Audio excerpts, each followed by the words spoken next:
आज राजस्थान की हवा में एक अनकही बेचैनी तैर रही है। आसमान साफ है, पर जमीन पर सवालों का धुआं उठ रहा है। कहीं किसान उम्मीद में अपनी आंखें रास्तों पर टिकाए बैठे हैं, कहीं शहर बारिश की बूंदों में डूबा है, कहीं राजनीति की चालें धूल बनकर उड़ रही हैं और कहीं भविष्य की योजनाएं लोगों की किस्मत लिख रही हैं। आज की ये रात सिर्फ खबरों की नहीं है, ये उन सच्चाइयों की रात है जो आपकी जेब, आपके खेत, आपके बच्चों की पढ़ाई और आपकी आने वाली सुबह को सीधे छूती हैं। इसलिए आने वाले कुछ मिनटों में जो कुछ आप सुनेंगे वो सिर्फ सूचना नहीं, एक चेतावनी भी है, एक उम्मीद भी है और एक वादा भी कि आरजे टेज न्यूज सच को आवाज देने से पीछे नहीं हटेगा। सबसे पहले बात देश के करोड़ों किसानों की उम्मीद से शुरू करते हैं। 2026 का नया बजट किसानों के लिए एक बहुत बड़ा तोहफा लेकर आता दिख रहा है। दिल्ली के गलियारों में चल रही प्राथमिक चर्चाओं से साफ संकेत मिल रहा है कि खेती में बढ़ती लागत, घटती आय और बदलते मौसम को देखते हुए सरकार इस बार किसानों के लिए मजबूती से हाथ बढ़ाने की तैयारी में है। पीएम किसान योजना की 22वीं किस्त को लेकर भी बड़ा अपडेट आया है।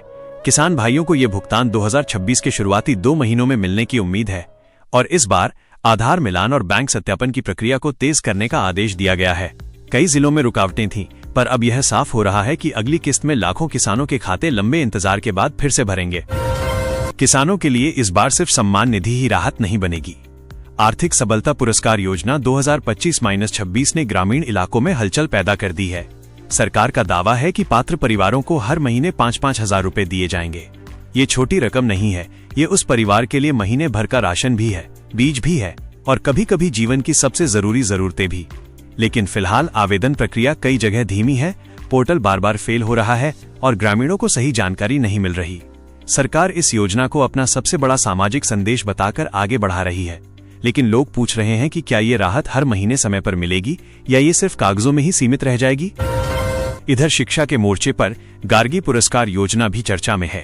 2025-26 सत्र के नए फॉर्म शुरू हो गए हैं और इस बार 75% से ऊपर अंक लाने वाली बालिकाओं को 3000 से 4000 रुपए तक की प्रोत्साहन राशि दी जाएगी।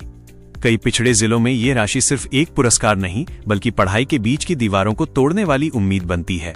माता पिता इस योजना को बेटी की पढ़ाई का सहारा मान रहे हैं और कई जगह स्कूलों में जागरूकता अभियान चल रहे हैं।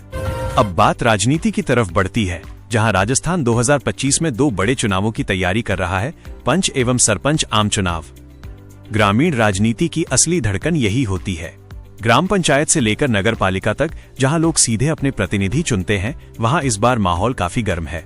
सबसे बड़ा सवाल यह है कि मतदान किस महीने होगा और प्रशासन की ओर से संकेत मिल रहा है कि मानसून के बाद अक्टूबर-नवंबर की विंडो इस चुनाव के लिए सबसे संभावित है।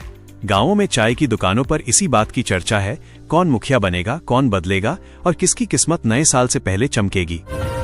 इसी बीच जयपुर में आज भारी बारिश ने शहर को थाम दिया। कई क्षेत्रों में जलभराव की स्थितियां बन गईं, वाहन घंटों फंसे रहे और लोग सोशल मीडिया पर शिकायतें करते दिखे। बारिश से राहत भी मिली और परेशानियां भी, लेकिन सबसे बड़ा सवाल यह है कि स्मार्ट सिटी के वादों के बावजूद जल निकासी की व्यवस्थाएं फिर फेल क्यों हो गईं।